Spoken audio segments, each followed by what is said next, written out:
we used to ride our bikes to what was called the village store. It was on a little highway called Route 25, and we could ride our bikes down there in about 10 minutes or so.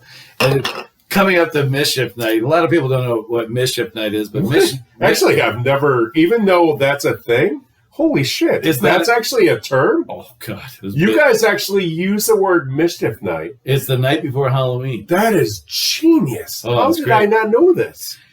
And did we prepare? Ever since we were like 7 or 8. It was like gang warfare in my neighborhood. You basically... But you would like get, what, high on candy and then just... No. You buy the same thing. You go down, you get 2 dozen eggs. You get a can of shaving cream, a pack of matches or a lighter, and what? Well, it's gonna make sense. What is? Because back in the day, when you went on Halloween and stuff like that, we'd take like a pillowcase was our, bars of soap or bars of soap. Oh yeah, we take bars of soap. We wear it on people's freaking.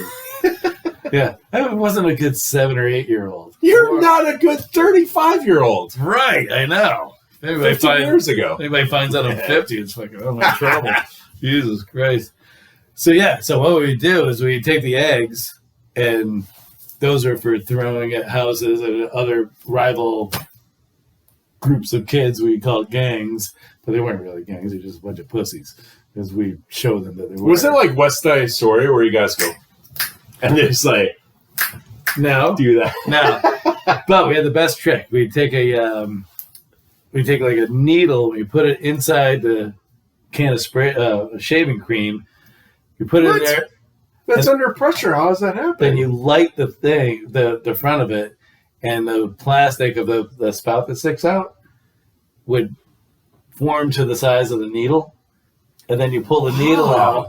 And you're like an evil genius. Oh, this is great. You are Dr. Evil. Oh, I'm telling you what, everybody thinks I'm a nice guy, but I am a dick. I don't think anybody thinks you're a nice guy. So growing up in Connecticut, we're really a bunch. Everybody's like, oh, people, they're so nice. We were dicks. We were little dicks. And we'd act like you're a big dick. And everybody, nobody had a costume. We had those like hard plastic masks or whatever. Or you could dress up as a bum. So we went with a bum every time, and we put charcoal on our face and a fucking old. Wait, you're doing blackface on? No. That's insane. Yes. No. Yes. Moving forward to the story. So we'd have. It was a question. So our pillowcase. So a bunch of blackface kids would be just a loaded freaking bag of weapons for when we ran up against. So you're being super racist, super young. There's no racism in this. Everybody was just normal, like 9-year-old white kids and a couple of girls. That, circle. Yeah, that's normal. Yeah, but was the hood pointy? There was. I'm just kidding. There was none of that. It's a joke. But you'd have like rival neighborhoods from like kids from they'd get a group of 6 or 7 kids from a few. But we were always the best advanced. We were like the U.S. military against like freaking Costa Rica or something like that. So we'd come up against it, and they'd be like, oh, like mess with you. Also, we pull out our long range with the shaving cream. By burning that thing, you can shoot a stream of shaving cream 40 feet. Really? Deadly accuracy. Wow. So they'd be like, oh, we're going to get you. We're like, wham! Shaving cream right out the bat. Gang wars? Yeah. Boom, boom, boom, boom. Oh, yeah. Yeah, but it was all fun and stuff like that. But, yeah, we'd have like 6 or 7 in our group, and it'd be like wars and stuff like that. So we'd hit them with a freaking long-range shaving cream. They'd be like, oh, that's in my eye. And then we pull our eggs out and whack over there. Then we go close combat and we'd actually grab eggs and go right over their heads and stuff like that. And then, like, shove it in and then maybe throw an egg in a house or something like that. And then we'd all run off as fast as we could. And but the best part of Mischief Night, that usually... I love that term. Yeah, love that term. Dude. Most of that gang warfare happened on Halloween. Gang. Yeah, and but you prepare before it. But Mischief Night was the best. Isn't that every night that you go out to the bars is always Mischief? No, I was like 8 or 9, 10 years old at the time. But I had this one of my best friend, Chris, lived a couple houses down. He had a big house, big old Connecticut house with like 4 or 5 acres of land and just trees everywhere. And his dad was in construction. He was smartest guy in the neighborhood.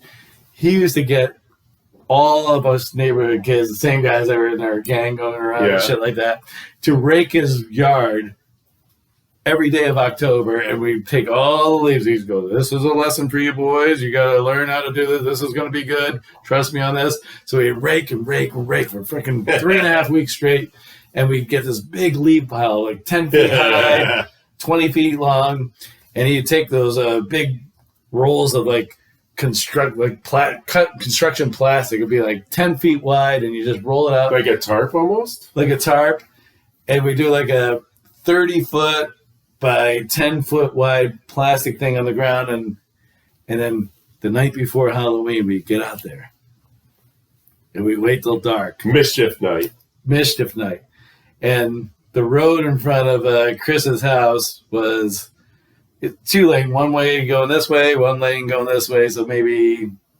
25-30 feet or something like that. So once it got dark, we get out there, we get that big leaf pile, we put the tarp down, we put all the leaves on there, and we take like 8 or 9 of us kids and Chris's father, who was just like this old guy who used to be laughing the whole way. We had this laughing. And I'm sorry, what was that? Yeah. There you go, ladies and gentlemen. You're welcome. A little more chesty and stuff like that. So we'd pull it across the road and then flip it over. And next thing you know, we've got a wall of leaves 6 feet high, 7 feet thick. That sounds amazing. It was fucking awesome. And then we just hide in the bushes and wait, like in his yard and stuff like that. And his father would be dying laughing the whole time. He'd be like, "Oh, oh, really? He wasn't like spanking him or anything." No, he planned this whole thing. He was actually enjoying it. He's been doing it. God bless him. He's been doing it for 30 years. That sounds amazing. Yeah. And we had like old small town freaking cops, freaking like 5 or 6 cops in the force or whatever. And so the first car would pull up and they see this big wall, 6-foot high wall of leaves. And you're just sitting there by yourself, and there's no street lights. Everybody had their house lights off. It was dead dark. And especially your faces. No, we didn't go blackface or anything like that. No, it was like, so this wasn't a racist. No, we're just like, no, we're just literally like, we're all literally lying in his yard behind trees on our stomachs, and he's telling, shh. Oh, were you doing the army, like Navy SEAL crawl? No, yeah, pretty much. But literally, we're like 9 or 10 years old, and you're not used to comics. Most kids would be like, ah! You know, something like that. You guys what? Yeah. Yeah.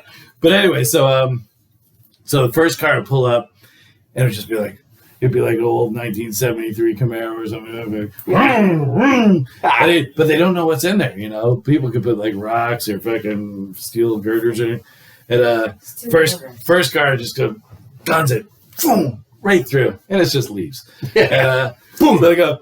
So we're all like, they go, oh my god, that's fucking great! Wow. We didn't say fucking because we're like 9 years old, so we're like, holy shit, that was fucking amazing. No.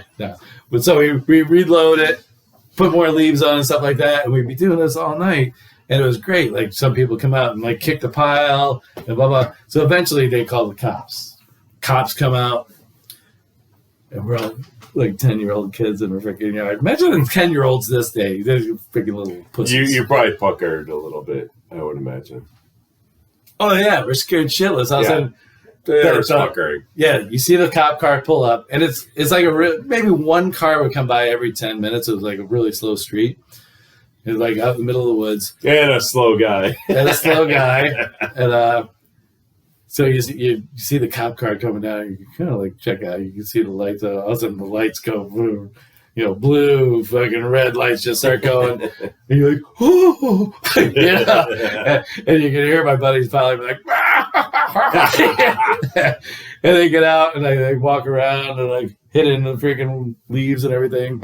And they knew my buddy Chris's dad, Bob, because he was doing it for like 30 years. So they get on the speaker. They didn't want to get, it's pitch black. They get the spotlights going, and he's like, everybody just stay down. So all his kids would stay down. Then he got on the speaker. All right, Bob, we know you're out there. Come out and get and he'd be like, in the background. Yeah. But they'd never come and look for us, you know. And eventually they just like put a full head of steam and blast on through. It was quite entertaining as a kid. It's entertaining now. Yeah. Are you kidding me? I mean, I do it right now at my age of 31. You'll be tasered immediately. Oh, yeah. You can't get away with this stuff anymore.